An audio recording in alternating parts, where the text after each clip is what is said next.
Good morning student. जो हमारा topic चल रहा था आयनाइजेशन एंथैल्पी, उससे आगे का टॉपिक अब शुरू करेंगे। तो आयनाइजेशन एनर्जी हमने बताया था, मोस्ट लूजली बाउंड इलेक्ट्रॉन को आप गैसियस एटम से रिमूव करते हो तो जो एनर्जी रिक्वायर होती है उसको हम क्या कहते हैं, आयनाइजेशन एंथैल्पी। तीन फैक्टर हम समझा चुके थे आपको। एक तो क्या था, एटॉमिक साइज। दूसरा क्या था, न्यूक्लियर चार्ज।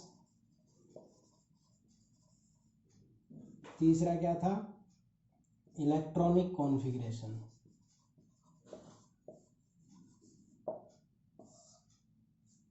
आयनाइजेशन एंथैल्पी को जो अफेक्ट करने के लिए था वो atomic size, nuclear charge, electronic configuration, ये तीन तो मैं बता चुका था।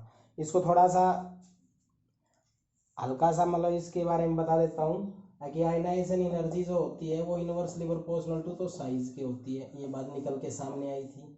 दूसरे में आई थी कि जो आयनाइजेशन एनर्जी होती है वो directly proportional to nuclear charge, ये बात निकल के सामने आई थी। ठीक है। और तीसरा जो कॉन्फ़िगरेशन था वो ये था कि अगर एग्जैक्ट हाफ फील्ड और full field, exact half field और फुल फील्ड जो कॉन्फ़िगरेशन है उनकी आयनाइजेशन एनर्जी ज़्यादा होती है। ठीक है।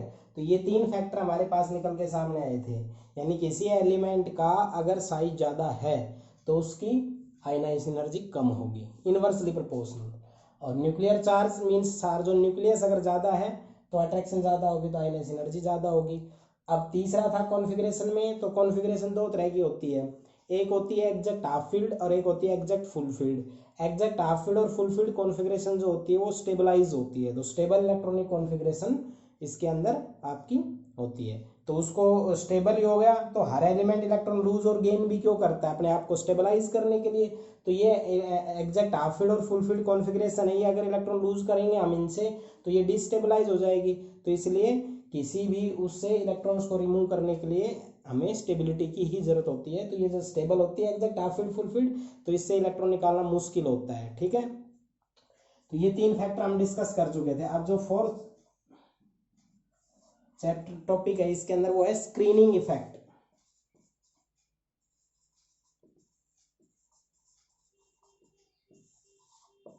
स्क्रीनिंग इफेक्ट अफेक्ट करता है, जो पांचवा होता है वो होता है पेनिट्रेटिंग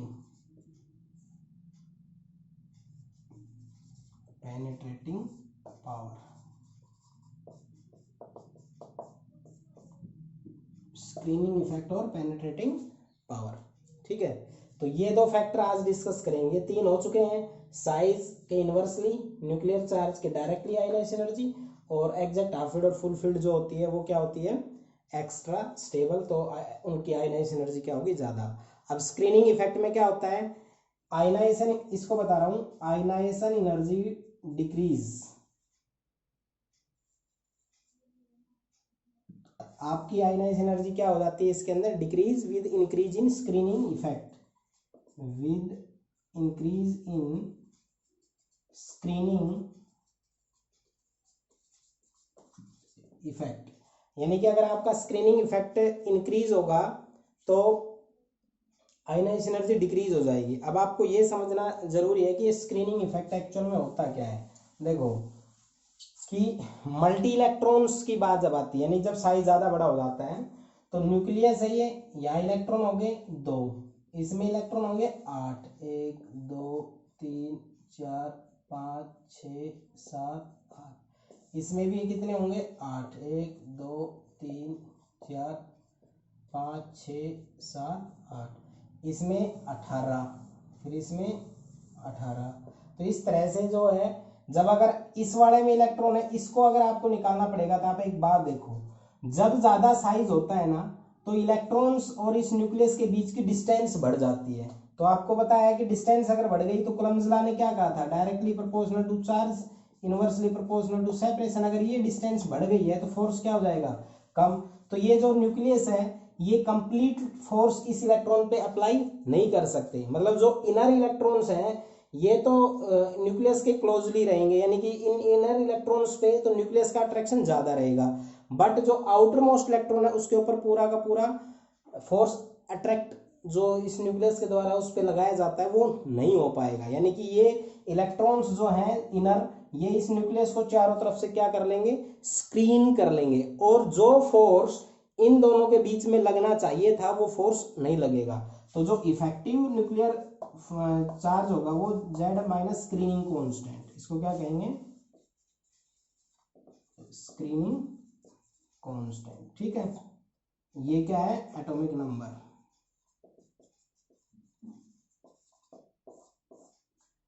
ठीक है, ये है स्क्रीनिंग कांस्टेंट और ये है एटॉमिक नंबर। तो एटॉमिक नंबर तो जो होगा यहाँ पे, जो ये है न्यूक्लियर चार्ज बोल दो, चाहे उसको एटॉमिक नंबर बोल दो, जिसका जो एटॉमिक नंबर है वही उसका न्यूक्लियर चार्ज होगा।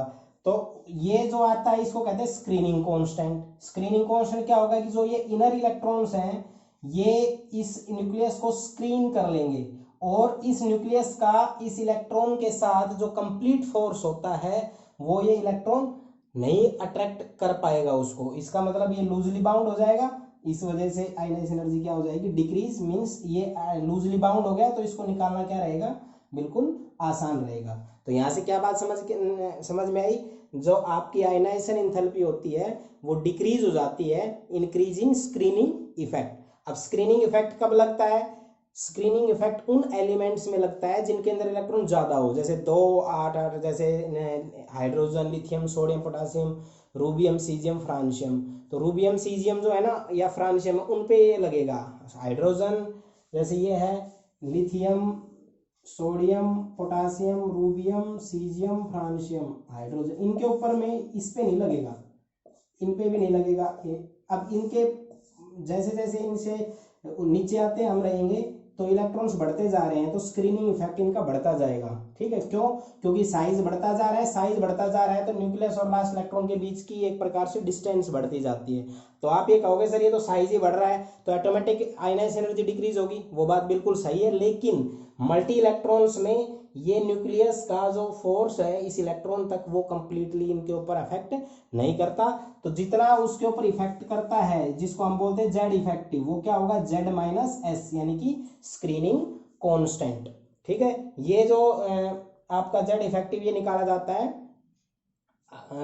एक पर्टिकुलर रूल होता है उससे निकाला जाता है जो कॉम्पिटिटिव में आता है, थ्योरेटिकली में आपके इसके अंदर नहीं है वो।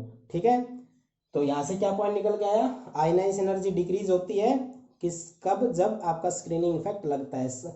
कौन किन इलेक्ट्रॉन्स के ऊपर लगता है, मल्टी इलेक्ट्रॉन्स पे, और इलेक्ट्रॉन्स जो आपका है आउटमोस्ट वो न्यूक्लियस के इसको क्या कर लेता है, स्क्रीन कर लेता है। ठीक है, अब तीसरा जो मैं फैक्टर नहीं सॉरी पांचवा जो मैं फैक्टर समझाने जा रहा हूं वो क्या है, पेनिट्रेटिंग पावर। पेनिट्रेटिंग पावर क्या होती है, आयनाइजेशन एंथैल्पी जो होती है, आयनाइजेशन एंथैल्पी, जो आपकी आयनाइजेशन एंथैल्पी होती है वो, पहले तो पेनिट्रेटिंग पावर का मतलब क्या होता है, पेनिट्रेटिंग पावर का मतलब होता है जो मैंने अल्फा बीटा गामा रे में भी समझाया था, किसी से भी आर पार होने की पावर। ठीक है, तो जो आपके पास आयनाइजेशन एंथैल्पी है वो इंक्रीज होती है जैसे जैसे पेनिट्रेटिंग पावर इंक्रीज होती है, increase when penetrating power increase. अगर आपकी आयनाइजेशन एंथैल्पी, हम पेनिट्रेटिंग पावर देखते हैं, अगर पेनिट्रेटिंग पावर बढ़ेगी तो आपका आयनाइजेशन एंथैल्पी जो होता है वो भी बढ़ेगा। दूसरी बात, ये भी मल्टी इलेक्ट्रॉन एटम के लिए ही होता है, मल्टी इलेक्ट्रॉन किसके लिए होता है, ये भी मल्टी इलेक्ट्रॉन मतलब ज्यादा इलेक्ट्रॉन जो होते हैं उनके लिए।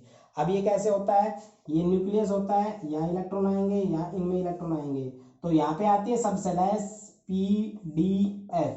तो ये जो आपके पास 4 सबसेल होती है एस पी डी एफ, इनमें एस जो सबसेल होती है उसकी प्रोबेबिलिटी होती है कि वो न्यूक्लियस के नियर होती है। ठीक है, इसलिए उसकी पेनिट्रेटिंग पावर सबसे ज्यादा होगी, फिर पी, फिर डी, फिर एफ। तो ये किस तरह से डिक्रीजिंग होगा, एस, फिर पी, फिर डी, फिर एफ, यानी कि जो इलेक्ट्रॉन आपके एस में आते हैं ना वो इलेक्ट्रॉन जो है इसको ज्यादा पेनिट्रेट करेंगे तो उसकी आयनाइजेशन एनर्जी क्या रहेगी, ज्यादा रहेगी, फिर पी, फिर डी में, फिर एफ में। तो सीधी सी बात है, जब आप कॉन्फ़िगरेशन लिखते हैं तो कैसे आता है 1s2 2s2 2p6 3s2 3p6 4s2 3d10 ऐसे चलता चलता लास्ट में आता है F। तो F सबसे पीछे चला जाएगा, सबसे पीछे चला जाएगा, इसके अंदर उसका पेनिट्रेटिंग पावर सबसे कम रहेगा। तो पेनिट्रेटिंग पावर सबसे कम रहेगा तो इसका मतलब उसकी आयनाइजेशन एनर्जी भी क्या रहेगी, सबसे कम रहेगी। ठीक है, तो ये 5 फैक्टर मैंने आपको समझाए हैं। साइज के इनवर्सली प्रोपोर्शनल होती है आयनाइजेशन एनर्जी, न्यूक्लियर चार्ज के डायरेक्टली प्रोपोर्शनल होती है, electronic configuration exact half field और जो फुल फील्ड होती है उनकी ज़्यादा होती है। आपको exact half field full field देखना है। फुल फील्ड वाला noble gas, exact half field वाला नाइट्रोजन फैमिली, इनकी आयनाइजेशन एनर्जी ऑटोमेटिक ज़्यादा होती है।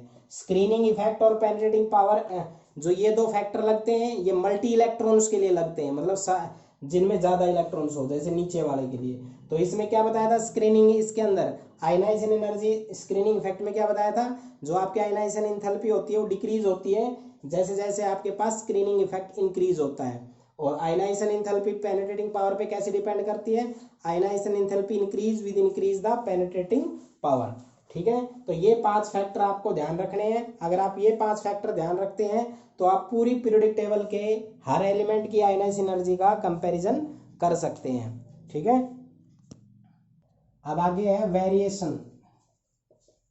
वेरिएशन का मतलब होता है कि हमारी टेबल जो होती है उसमें ग्रुप और पीरियड होता है, तो हमें ये बताना है कि ग्रुप में क्या होगा, पीरियड में क्या होगा। ठीक है, तो सबसे पहले जो बताएंगे वो मैं बताता हूँ पीरियड में, अलोंग द पीरियड। देखो पहले पीरियड लिख देता हूँ एक पूरा, beryllium, boron, carbon, nitrogen, oxygen, fluorine, neon, 4 5 6 7 8 9 10, 1s2 2s2 1s2 2s2 2p1 1s2 2s2 2p2 1s2 2s2 2p3 1s2 2s2 2p4 1s2 2s2 2p5 1s2 2s2 2p6। ठीक है, तो हम सबसे पहले हम बेरिलियम से बोरॉन की तरफ जाते हैं। तो अलोंग द पीरियड में क्या, देखो 4 है 2 2, इसमें 5 है 2 3 2 4 2 5 2 6 2 7 2 8, कितने हैं number of shell, number of shell है 2। तो इन सब का सेल तो सेम है, तो साइज के हिसाब से दें तो आप पीरियड में चल रहे हैं तो सेल तो देखने की जरूरत नहीं, क्योंकि सेल सेम रहते हैं पीरियड में हमेशा। ठीक है, फर्स्ट पीरियड में जो आएगा उसमें 1 सेल होगी, सेकंड पीरियड में जो आएगा उसमें 2 सेल होंगी, थर्ड पीरियड में 3, फोर्थ में 4, ऐसे चलेगी। तो फिर क्या चेंज हो रहा है, न्यूक्लियर चार्ज, क्या चेंज हो रहा है, न्यूक्लियर चार्ज। अब न्यूक्लियर चार्ज क्या है, देखो ये +4 हो जाएगा, इसका +5 +6 +7 +8 +9 +10, यानी जब आप बेरिलियम से नियोन की तरफ गए हो तो आपका न्यूक्लियर चार्ज है वो क्या हो गया है +10 तक, यानी कि न्यूक्लियर चार्ज इंक्रीज हो रहा है। तो आपको क्या बताया था, न्यूक्लियर चार्ज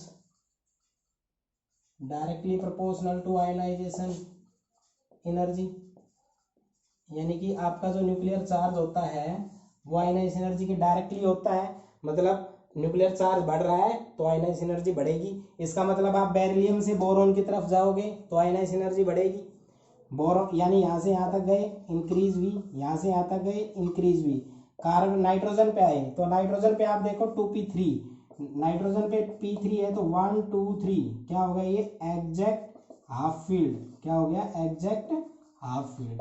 तो बताया था एग्जैक्ट हाफ फील्ड की आयनाइजेशन एनर्जी क्या होगी, ज्यादा होगी। तो यहाँ से यहाँ तक, यहाँ से यहाँ तक, यहाँ से यहाँ तक, इसकी देखते हैं ये क्या होती है बेरिलियम, इसकी फुल फील्ड है। ठीक है, तो लिथियम से जब आप यहाँ लिथियम से बेरिलियम, लिथियम भी आता है, उससे जाओगे तो इंक्रीज होगी। जब आप बेरिलियम और बोरोन का कंपैरिजन करोगे, बेरिलियम और बोरोन, तो बेरिलियम की हाई होगी आयनाइजेशन एनर्जी। ठीक है, क्यों, क्योंकि फुल फील्ड कॉन्फ़िगरेशन है। कैसी कॉन्फ़िगरेशन है, फुल फील्ड। देख लो 2s2 मतलब इसके अंदर 2 इलेक्ट्रॉन है, फुल फील्ड है ये। तो लिथियम और बेरिलियम का करेंगे तो बेरिलियम की ज्यादा होगी, फिर बोरॉन की इसमें करेंगे तो इसकी कम होगी, लेकिन कार्बन में जाएंगे इंक्रीज होगी, लेकिन नाइट्रोजन की फिर ज्यादा हो जाएगी। क्यों, क्योंकि इसकी एग्जैक्ट हाफ फील्ड है। फिर ऑक्सीजन कंपेयर करें, अगर हम आप क्वेश्चन दे आपको नाइट्रोजन और ऑक्सीजन में किसकी ज्यादा होगी, तो नाइट्रोजन की। रूल क्या कह रहा है ये है कि जब हम इधर जा रहे हैं तो इसकी ज्यादा होनी चाहिए, लेकिन मैं क्या कह रहा हूँ नाइट्रोजन की ज्यादा है, तो इसमें कोई एक स्पेशल केस तो लगेगा ही। तो जब आप अलोंग द पीरियड जब जाते हो तो आपको यही रूल लगाना है, लेकिन एक बात दिमाग में रखनी है कि एग्जैक्ट हाफ फील्ड और फुल फील्ड कॉन्फ़िगरेशन किसकी है। जिसकी एग्जैक्ट हाफ फील्ड या फुल फील्ड कॉन्फ़िगरेशन आ जाए उसकी आयनाइज एनर्जी ऑटोमेटिक ज्यादा होगी। तो लिथियम और बेरिलियम में बेरिलियम की ज्यादा होगी, ये तो वैसे भी होनी है। नाइट्रोजन और ऑक्सीजन में ऑक्सीजन की ज्यादा होनी चाहिए, लेकिन नाइट्रोजन की ज्यादा होगी। क्यों? क्योंकि नाइट्रोजन की कॉन्फ़िगरेशन एग्जैक्ट हाफ फील्ड है। फिर आप ऑक्सीजन से फ्लोरीन में जाओगे फिर इंक्रीज होगी, और यहां जाओगे तो नियोन की सबसे ज्यादा होगी। क्यों? क्योंकि नियोन की कॉन्फ़िगरेशन क्या होती है, फुल फील्ड। क्या होगी? Full field. जैसे ये 2p6 है, ठीक है। तो यहाँ पर बेरिलियम, नाइट्रोजन और ये, तो बेरिलियम वाला ग्रुप पूरा, नाइट्रोजन वाला ग्रुप पूरा, और नियोन वाला यानी कि नोबल गैस, इनकी आयनाइजेशन एनर्जी अपने कोरस्पॉन्डिंग एलिमेंट से ज्यादा होगी। तो अलोंग द पीरियड समझ में आया? इसको मैं एक एक्सप्लेनेशन दे देता हूं दोबारा से। As we move along the period then number of shell is remain same but nuclear charge increase. We know that nuclear charge is directly proportional to ionization energy, so ionization energy increase, but the trend is not regular because beryllium, nitrogen and noble gas, beryllium exact full filled electronic configuration, nitrogen has exact half filled electronic configuration and neon has exact full filled electronic configuration, so their ionization energy will be high। तो जो आपके पास nitrogen family होगा, nitrogen, phosphorus, arsenic, antimony, bismuth, इस group की ionization energy इससे next यानी कि oxygen family से ज्यादा होगी। रीजन पूछे तो कहोगे sir exact half field electronic configuration. जो तीसरा फैक्टर था ना वो सब फैक्टर के ऊपर भारी होता है। जो तीसरा फैक्टर था कि exact half field full field electronic configuration extra stable होते हैं, तो वही वाला फैक्टर आपको लगाना है कि नाइट्रोजन फैमिली जो आपकी होती है इसकी इलेक्ट्रॉनिक कॉन्फ़िगरेशन ज्यादा होती है, सॉरी एग्जैक्ट हाफ फील्ड होती है, तो आयनाइजेशन एनर्जी ज्यादा। Similarly noble gas, noble gas में क्या आता है, helium, neon, argon, krypton, xenon, radon, इनकी आयनाइजेशन एनर्जी क्या होगी आपकी ज्यादा होगी। कोई रीजन पूछे तो क्या बोलोगे सर फुलफिल्ड इलेक्ट्रॉनिक कॉन्फ़िगरेशन इसकी होती है, ठीक है। तो पीरियड में जाते हैं आयनाइजेशन एनर्जी बढ़ती है, बट आपको बेरिलियम, नाइट्रोजन और नियोन के बारे में ध्यान रखना है क्योंकि इनकी इलेक्ट्रॉनिक कॉन्फ़िगरेशन क्या होती है, एग्जैक्ट हाफ फील्ड और full field. Exact half field और फुल फील्ड जो होती है उसकी स्टेबल कॉन्फ़िगरेशन होती है। अलग से भी क्वेश्चन आ जाता है कि जो नोबल गैस होती है इनकी आयनाइजेशन एनर्जी ज्यादा क्यों होती है, तो क्या इसका जवाब दोगे? आप दोगे कि हमें पता है कि जो आपकी नोबल गैस होती है इनकी इलेक्ट्रॉनिक कॉन्फ़िगरेशन फुल फील्ड होती है, और फुल फील्ड इलेक्ट्रॉनिक कॉन्फ़िगरेशन क्या होती है, extra stable. So large amount of energy require होती है उसके इलेक्ट्रॉन को रिमूव करने के लिए, इसलिए उसकी आयनाइजेशन एनर्जी क्या होती है, ज्यादा होती है। तो नोबल गैस की आयनाइजेशन एनर्जी ज्यादा होने का रीजन है फुलफिल्ड इलेक्ट्रॉनिक कॉन्फ़िगरेशन। कोई बच्चा एक वर्ड भी लिख देता है तो भी सही रहता है, ठीक है। अब हमने पीरियड बता दिया है, तो अब हम आपको ग्रुप के बारे में बताएंगे, ठीक है। यानी कि वेरिएशन बता रहे हैं, पीरियड में बता दिया, पीरियड में बताने के बाद आपको क्या बताया जाएगा, आपको ग्रुप के अंदर बताया जाएगा कि ग्रुप के अंदर इसका क्या इफेक्ट होता है। देखो ग्रुप में क्या होता है,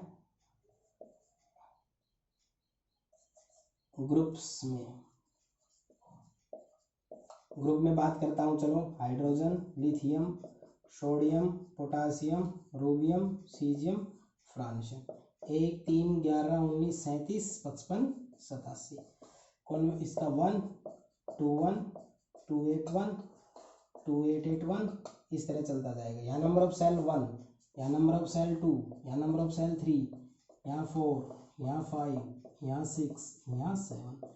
तो आप डाउन द ग्रुप में जा रहे हो तो क्या इंक्रीज हो रही है, सेल, और आपको पता है सेल किसके डायरेक्टली होती है, साइज, ठीक है। तो आपका मतलब साइज बढ़ रहा है, और आपको क्या पता है, ionization energy inversely proportional to size. तो इसका मतलब डाउन द ग्रुप आप ऐसे बोलो, when we move down the group then number of shell increase, number of shell is directly proportional to size, so size increase.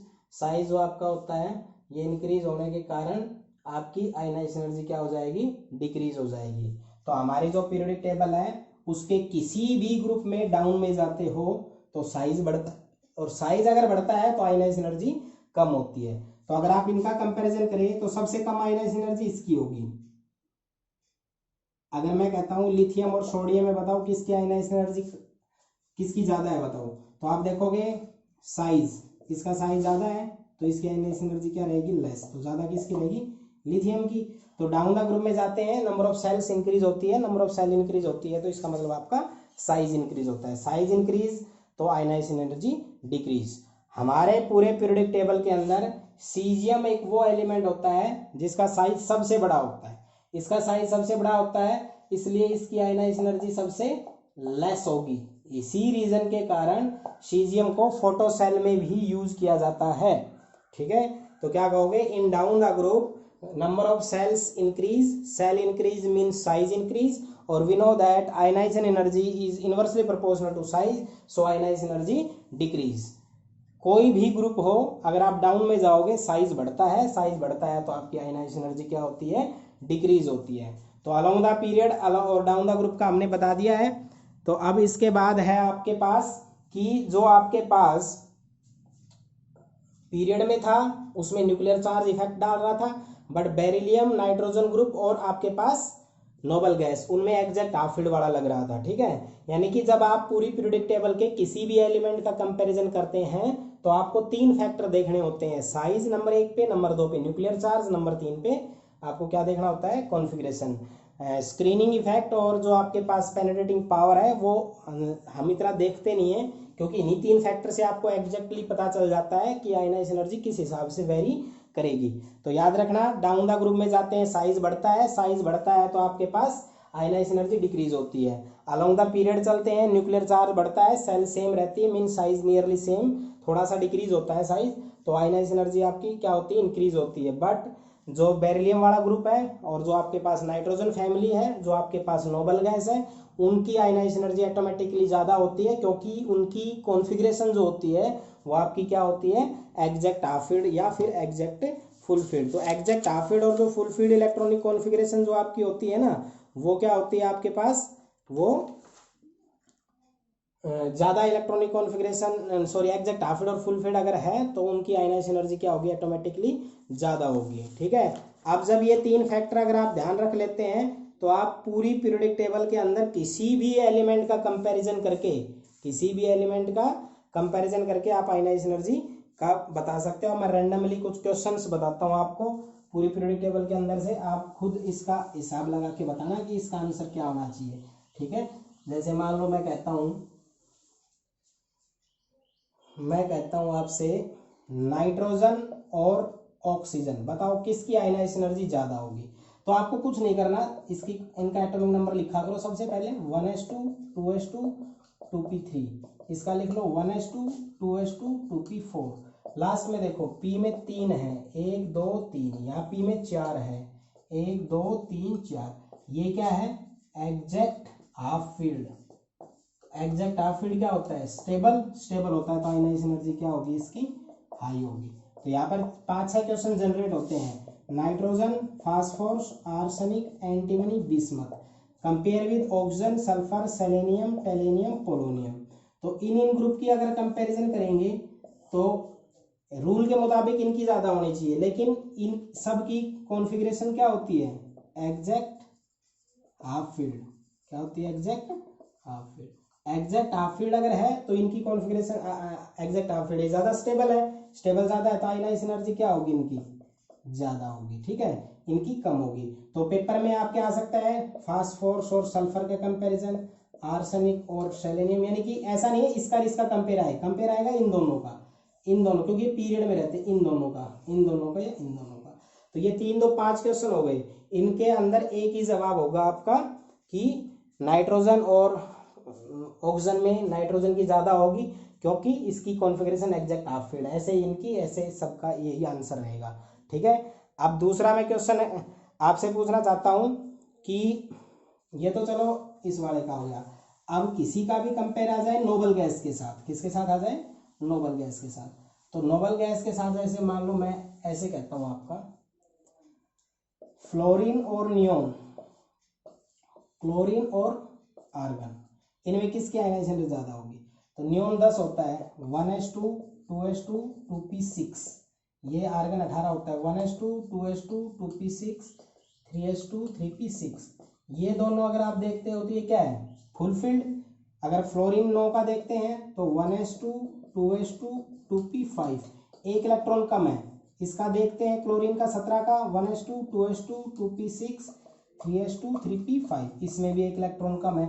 इसका मतलब fluorine और chlorine है, इनकी कॉन्फ़िगरेशन फुलफिल्ड नहीं है, बट जो नियोन और आर्गन है इनकी कॉन्फ़िगरेशन क्या है, फुलफिल्ड है, तो इनकी आयनाइज एनर्जी ज़्यादा रहेगी। जवाब क्या देना है, जिसकी कॉन्फ़िगरेशन फुलफिल्ड हो वो क्या होते हैं, एग्जैक्ट हाफ फील्ड हो या फुल फील्ड, वो एक्स्ट्रा स्टेबल होते हैं। एक्स्ट्रा स्टेबल होते हैं इसका मतलब वो उसमें से इलेक्ट्रॉन निकालना मुश्किल है, तो इसका मतलब हमें ज़्यादा अमाउंट में एनर्जी देनी पड़ेगी उसको रिमूव करने के लिए। ठीक है, तो क्या कहोगे कि जो आपके पास नाइट्रोजन फैमिली है तो ऑक्सीजन फैमिली के साथ कंपैरिजन सबसे ज़्यादा क्वेश्चन मिलेंगे।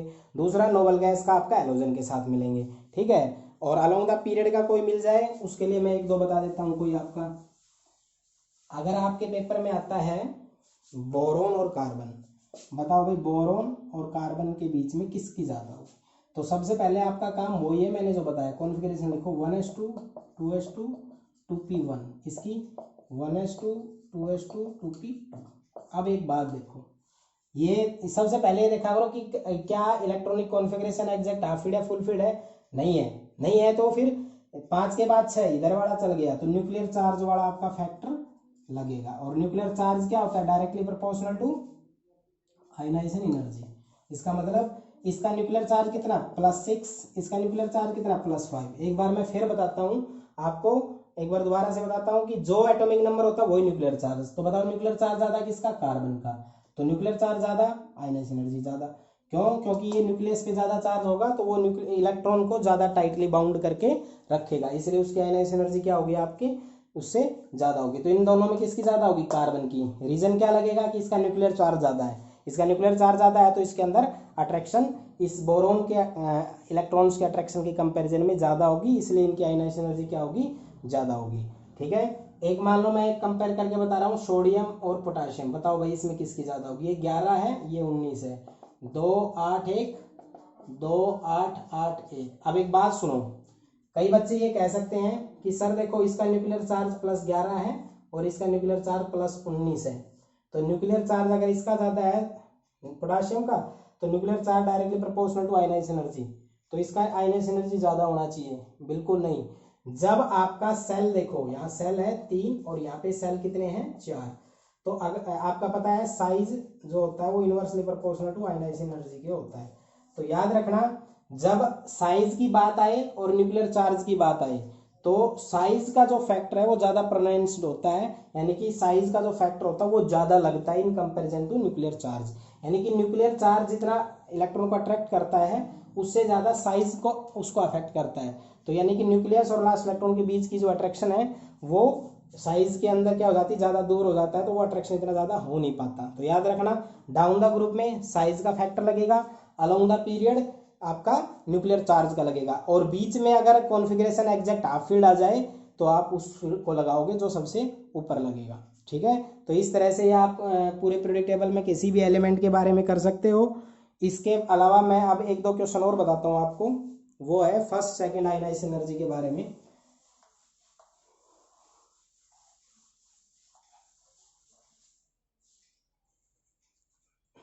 फर्स्ट आयनाइजेशन एनर्जी है, जैसे मैं कहता हूँ कि फर्स्ट आयनाइजेशन एनर्जी जो है of oxygen and O positive, इसके यानी कि ऑक्सीजन से O पॉजिटिव में गए, ठीक है, O पॉजिटिव से O2 पॉजिटिव में गए, तो इसमें जो होगा वो फर्स्ट आयनाइजेशन एनर्जी और इसमें जो होगा वो सेकंड आयनाइजेशन एनर्जी। ठीक है, तो आप ऑक्सीजन देखो 8 होता है 1s2 2s2 2p6, एक इलेक्ट्रॉन लूज कर दो तो क्या होगा 1s2 2s2 2p5, सॉरी ये 4 आएगा तो 2p3। तो इसकी तो p में 4 है 1 2 3 4, इसके p में कितना है 3 1 2 3, तो ये जो है इसमें से इलेक्ट्रॉन निकलने के बाद ये आ गया, तो ये जैसे एक इलेक्ट्रॉन निकला, ये आपकी कॉन्फ़िगरेशन क्या होगी, स्टेबल। अब इसमें से दोबारा इलेक्ट्रॉन अगर निकालना चाहोगे तो जो आयनाइज एनर्जी सेकंड होगी वो क्या होगी, ज़्यादा होगी, क्योंकि इसमें से आयनाइज एनर्जी जो फर्स्ट दी आपने, पी में से एक इलेक्ट्रॉन निकालना, वो निकल गया, कम एनर्जी से निकल गया, क्योंकि ये एग्जैक्ट हाफ फील्ड नहीं थी। लेकिन जैसे ही एक इलेक्ट्रॉन निकल गया तो इसकी कॉन्फ़िगरेशन कैसे हो गई, एग्जैक्ट हाफ फील्ड हो गई। अब इसमें से इलेक्ट्रॉन निकालना इसके कंपैरिजन में मुश्किल हो गया। इसका मतलब आयनाइज एनर्जी सेकंड जो है वो आयनाइज एनर्जी फर्स्ट से ज़्यादा होती है। ठीक है, इस केस में याद रख लोगे। आई बात समझ में। कॉन्फ़िगरेशन लिख के करना है, कुछ भी नहीं करना। अब जैसे मान लो मैं एक दो और बताता हूँ आपको, जैसे मैं आपको बताता हूँ बेरिलियम के बारे में। बेरिलियम का एटॉमिक नंबर कितना होता है, 4, 1s2 2s2। Ionise energy first तो क्या हो जाएगा, 1s2 2s1। इसमें से एक और निकला आयनाइज एनर्जी 2, 1s2। इसमें से एक और निकालेंगे तो 1s1 या आयनाइज एनर्जी 3। आप बताओ, इसमें से निकाला ये एग्जैक्ट हाफ फील्ड थी, तो ये आयनाइज एनर्जी क्या रहेगी, हाई। ये इसमें से निकाला ये क्या रहेगी, लो। लेकिन जैसे ये आपने किया, ये फुल फील्ड आ गया, तो ये क्या रहेगी, हाई। तो क्या कहोगे, I3 थर्ड आयनाइज एनर्जी आपकी सेकंड आयनाइज एनर्जी से क्या रहेगी, ज़्यादा रहेगी। ठीक है, सीधा सा एक फैक्टर है। जब आप कॉन्फ़िगरेशन लिखते हैं, पहला इलेक्ट्रॉन निकाल के चेक करो कि कोई एग्जैक्ट हाफ फील्ड तो ना होगी। जैसे एक इलेक्ट्रॉन निकाला 2s1 नहीं है, एक इलेक्ट्रॉन निकाला, अब ये 2s2 क्या हो गया, फुल फील्ड। फुल फील्ड में से निकालना मुश्किल है, तो ज़्यादा आयनाइज एनर्जी देंगे, इसलिए I3 जो है यानी थर्ड आयनाइज एनर्जी वो ज़्यादा रहेगी, फिर सेकंड रहेगी। ठीक है, तो इस तरह से आप जो है आयनाइज एनर्जी को कंपेयर कर सकते हैं। तो इस मैंने जितने भी ये हैं, जो भी ये दिए हैं, इनको आप अच्छे से करना। एक टॉपिक, दो टॉपिक बचा है, इलेक्ट्रॉन गेन इंथैल्पी और इलेक्ट्रॉन नेगेटिविटी, वो मैं आपको वीडियो कल अपलोड कर दूंगा। और जो आपके जो भी होमवर्क है, जो 2 यूनिट्स भी हैं सेकंड और थर्ड, इनके सबके आपके एनसीईआरटी और एग्जाम्पलर के क्वेश्चन, और मैं कुछ एक दो असाइनमेंट दूंगा, उनको आपको सोल्व करना है, कंप्लीट कॉपी करनी है। जो मैंने नोट्स भेजे हैं एक बार मैं सारे को इकट्ठा करके भेज दूंगा, कोई बच्चा रह गया हो तो उनको देख देख के लिख ले अच्छे से। और जैसे ही आप 15-20 दिन की छुट्टी के बाद आओगे तो इन 2 यूनिटों का हम एक टेस्ट भी कंडक्ट कर लेंगे।